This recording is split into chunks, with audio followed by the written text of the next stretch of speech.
সবাইকে আসসালামু আলাইকুম। আজকে আমি অভিভাবক নিয়ে কথা বলবো। আসলে পরিবারের কোনো কিছুর অভিভাবক কেমন হওয়া উচিত। একটা পরিবারে যদি 5 জন বা 7 জন সদস্য থাকে, তো 5 জন বা 7 জনের সদস্যর অবশ্যই একজন অভিভাবক থাকে। ওই অভিভাবক ওই অভিভাবকের সবসময় মনে করা উচিত যে আমার পরিবারের যে কয়জন সন্তান আছে, আমার মা বাবা আছে, আমার ভাই বোন আছে, বা আর যারা যারা আছে, প্রত্যেকের প্রতি আমার দায়িত্ব কর্তব্য ভালোভাবে পালন করতে হবে। আর আমার সন্তান যদি 3-4টা থাকে বা 2টা থাকে, তাদের প্রতিও আমার সমান নজর দিতে হবে। আমি এক সন্তানকে বেশি ভালোবাসবো, আরেক সন্তানকে কম ভালোবাসবো না, তা হবে না। কারণ যখনই আমি সন্তানদের মধ্যে বিভেদ সৃষ্টি করতে যাব, তখনই আমার পরিবারের মধ্যে ভাঙন সৃষ্টি হয়ে যাবে, অরাজকতা সৃষ্টি হয়ে যাবে, বিভিন্ন সহিংসতা তৈরি হবে। ঠিক অনেক সময় দেখা যায় যে আমার 3টা কি 4টা সন্তান, আমার একই গর্ভ থেকে 3-4টা সন্তান জন্ম নিয়েছে, অথচ আমি হয়তো কোনো দলকে সাপোর্ট করি, কিন্তু আমার এক এক সন্তান এক এক দলকে সাপোর্ট করে। এরকম উপমা আছে, আমাদের বগুড়াতেও আছে। কারণ আমার এক সন্তান হয়তো আওয়ামী লীগ করে, এক সন্তান বিএনপি করে, আরেক সন্তান জাসদ করে, আবার কেউ হয়তো দেখা যাচ্ছে জামাতের উত্তরসূরি। এরকম আছে, অনেক পরিবারে আছে। তো আমি আমার একই গর্ভে জন্ম দিলাম বলে তারা যে একই রকম হবে না, এটা কোনো কথা না। এটা আশা করাটাও ভুল হবে, কারণ তার মন মানসিকতাও অন্যরকম। কিন্তু আমার পারিবারিকভাবে আমি যদি অভিভাবক হয়ে থাকি, আমার চেষ্টা করতে হবে ছোটোবেলার থেকে সে ধরনের মন মানসিকতা গড়ে তোলার জন্য, যে কোনো কিছুর উপর যেন একনিষ্ঠভাবে নির্ভর হতে পারে বা নির্ভরশীল হতে পারে। আমি যখনই এক একজনকে এক এক ধরনের নজর দিব, বা একজনের বিরুদ্ধে আরেকজনের কোনো কথা বলবো বা কোনো কিছু লাগাবো, সহিংসতার সৃষ্টি হয়ে যাবে, ওই পরিবারের ভাঙন ধরে যাবে। ঠিক তেমনি যদি কোনো এলাকার জনপ্রতিনিধি যদি নির্বাচিত হয়, তার তখন চিন্তা করতে হবে, আমি যে এখন জনপ্রতিনিধি হিসেবে নির্বাচিত হলাম, আমি কিন্তু শুধু বিএনপির না, শুধু আওয়ামী লীগের না, বা স্বতন্ত্র না, কোনো কিছুর না, আমি কিন্তু সর্বদলের জনপ্রতিনিধি। এটা মাথায় রাখতে হবে। কারণ আমি যে এলাকাটার আমি জনপ্রতিনিধি হলাম, এখানে হিন্দু থাক, বৌদ্ধ থাক, খ্রিস্টি থাক, দল মত নির্বিশেষে সবার প্রতি আমার সমান দায়িত্ব পালন করতে হবে। তবেই উনি জনপ্রতিনিধি হিসেবে সুনাম অর্জন করতে পারবেন, দায়িত্ব পালন করতে পারবেন। ঠিক তেমনি যদি কোনো কোম্পানি হয়, সরকারি বা বেসরকারি প্রতিষ্ঠান হয়, ব্যাংক হয়, কোম্পানি হয়, বা কোনো কিছু হয়, ঠিক তার অভিভাবক যিনি, বস যিনি, তারও একই কথা, একইভাবে সবাইকে সন্তানের মতো দেখে তাদের সবার প্রতি এরকম নজর দিতে হবে। প্রত্যেকের অবস্থান ভেদে তাদের প্রতি দায়িত্ব কর্তব্য দিতে হবে, দেখতে হবে। যখনই আমি আমার জায়গায় সে অভিভাবকের দায়িত্বটা পালন করতে পারলাম না, বা আমি অভিভাবক হয়ে আমার যে দায়িত্বটা পালন করা উচিত সেটা পারলাম না, তখন দেখা যাবে তাদের ভিতরে ভাঙন ধরে যাবে। আমি ওই প্রতিষ্ঠানটা টিকিয়ে রাখতে পারবো না। কারণ ওই প্রতিষ্ঠানটা টিকিয়ে রাখতে গেলে আমাকে আমার মতো করতে হবে। একটা পরিবারে যদি 5 জন বা 7 জন সদস্য থাকে, সেই অভিভাবকের যে দায়িত্ব বা যে মহানুভবতা, একজন কোম্পানির বা একটা প্রতিষ্ঠানের যদি অভিভাবক হন, তার আন্ডারে দেখা যাচ্ছে 50-60 জন থাকে, 200-300 থাকে, অনেক সময় কয়েক হাজার শ্রমিক থাকে, কর্মকর্তা থাকে, কর্মচারী থাকে। তার মানে একজন পরিবারের অভিভাবক যতটুকু নমনীয়তা বা মহানুভবতা হবে, একজন কোম্পানি বা প্রতিষ্ঠানের অভিভাবককে তার চাইতে অনেক বেশি মহানুভবতা এবং নমনীয়তা হতে হবে। তার ভিতরে বিন্দুমাত্র অহংকার, জেদ, এগুলো রাখা যাবে না, তাহলে উপরে উঠতে পারবে না। কারণ এরা একজন পরিবারে সদস্য মাত্র 5-7 জন, আর একজন কোম্পানি বা প্রতিষ্ঠানের, যেমন একটা গার্মেন্টসের যদি বলি, হাজার হাজার কর্মচারী, কর্মকর্তা, শ্রমিক, মানে সন্তান, তারা সন্তানের মতো।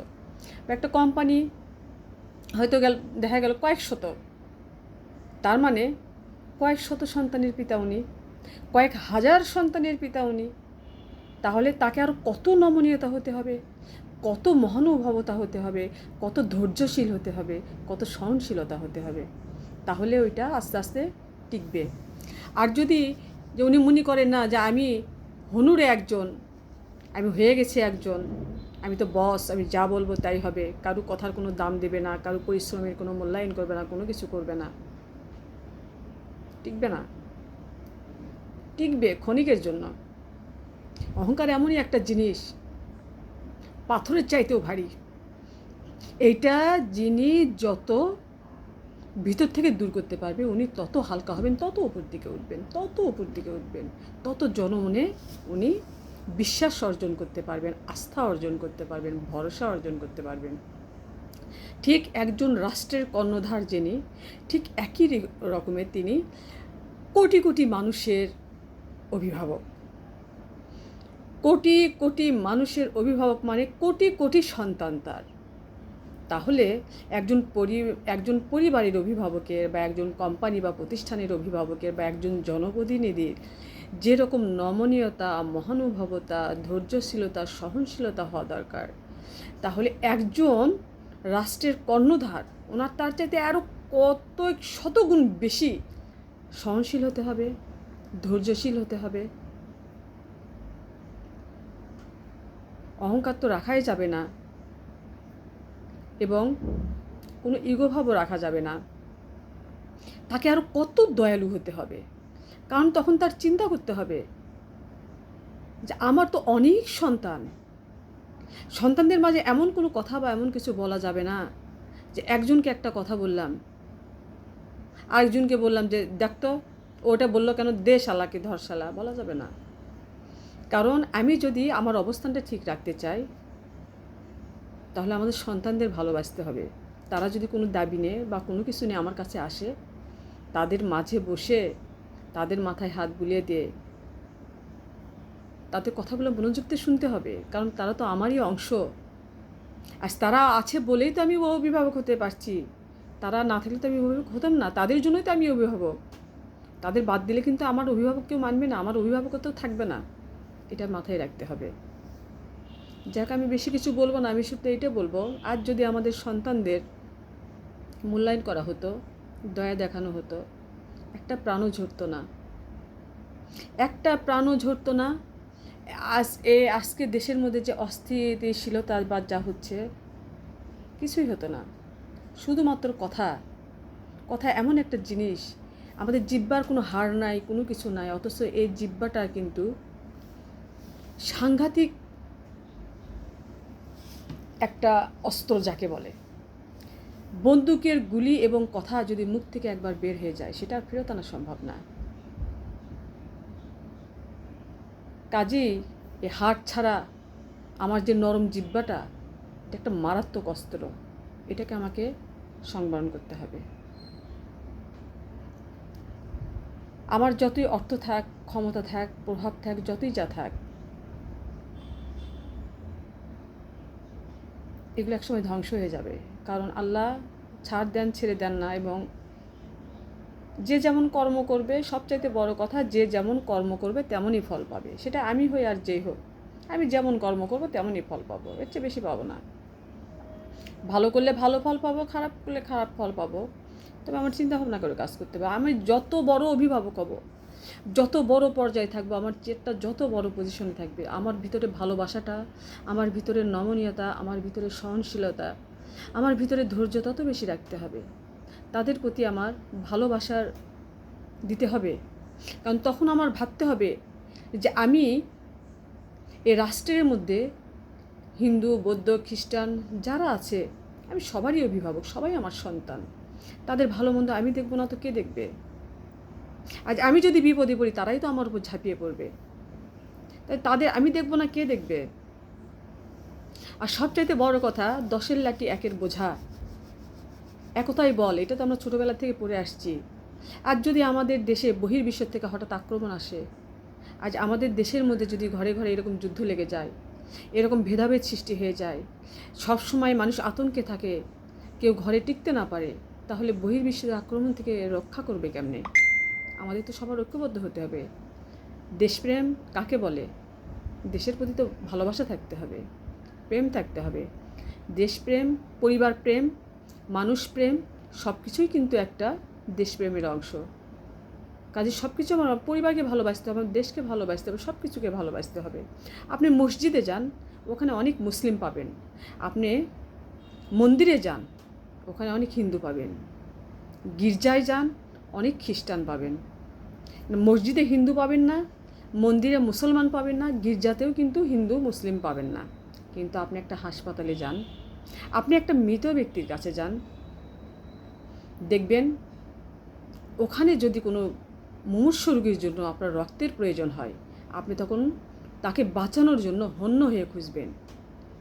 তখন এক ব্যাগ রক্তের জন্য ম্যানেজ করার জন্য আপনি হন্য হয়ে খুঁজবেন। আপনি তখন চিন্তা করবেন না যে কে হিন্দু, কে মুসলিম, কে বৌদ্ধ, এটা চিন্তা করবেন না। আপনার শরীরের একটা অংশ কেটে দেখুন, ভিতরে কিন্তু সবারই সমান রাঙা। আমরা যখন মারা যাব তখন কিন্তু আমাদের মধ্যে কোনো ভেদাভেদ থাকবে না। কাজে এমন জীবন করিও গঠন, মরিলেও তুমি কাঁদিবে ভুবন। আমাদের সবচাইতে বড় কথা, আমাদের সব ভালো যেন শেষ ভালো হয়, আমরা যেন নিজে ভালো থাকি, অপরকে ভালো রাখি। মহান আল্লাহ সুবহানাহু ওয়া তাআলার কাছে দোয়া করি, আল্লাহ সবাইকে হেফাজত করুন, রক্ষা করুন, হেদায়েত করুন, সুবুদ্ধি দিক, অরাজকতা, সহিংসতা থেকে সবাইকে হেফাজত করুন, রক্ষা করুন। আমরা সবাই ভালো থাকি। আল্লাহ সবাইকে ভালো রাখুন, হেফাজত করুন। আমার সোনার বাংলার উপর আল্লাহ রহমত বর্ষিত করুন। বারবার আল্লাহকে বলছি, সবসময় আল্লাহকে বলছি, আল্লাহ আমরা আর কোনো মৃত্যু দেখতে চাই না, কোনো আহাজারি দেখতে চাই না, আমরা হাসি মুখে থাকতে চাই। আল্লাহ তুমি আমাদের এই অশান্তি থেকে শান্তিপূর্ণ একটা সমাধান দিয়ে দাও। সবাইকে তুমি ভালো রেখো, হেফাজত করো। কারোর প্রতি কোনো অহিংসতা নাই। আমরা সবাই যদি দেশের ভালো চাই, সবাই আমরা দেশের মঙ্গলের জন্য কাজ করি, কারোর সাথে কোনো দল ভেদাভেদ না, সবাই আমার অংশ। আমি কাউকে এমন কোনো কথা বলবো না যার একজনের সাথে বিরোধ সৃষ্টি করে, কখনোই না। কাজের দল মত নির্বিশেষে আসুন সবাই একত্রিত হই, আমরা হানাহানি এগুলো বন্ধ করে দিই। কারণ এখনই যদি আমি মারা যাই, আমার গায়ে লেখা থাকবে না যে আমি কি, আমি কোন দল করি, বিএনপি করি না জামাত করি না আওয়ামী লীগ করি, লেখা থাকবে না। আমি একটাই শব্দ হবে, আমি লাশ, আমি মৃত ব্যক্তি, এই একটাই শব্দ। গায়ে রক্ত কেটে দেখুন, কে হিন্দু, কে মুসলিম, কে বৌদ্ধ, কে খ্রিস্টান, কে আওয়ামী লীগ, কে বিএনপি, কে জামাত, কে শিবির, এগুলো থাকবে না। সবার রক্ত এক। আগে সবার উপরে মানুষ সত্য, তাহার উপরে নাই। ধন্যবাদ সবাইকে। আসসালামু আলাইকুম।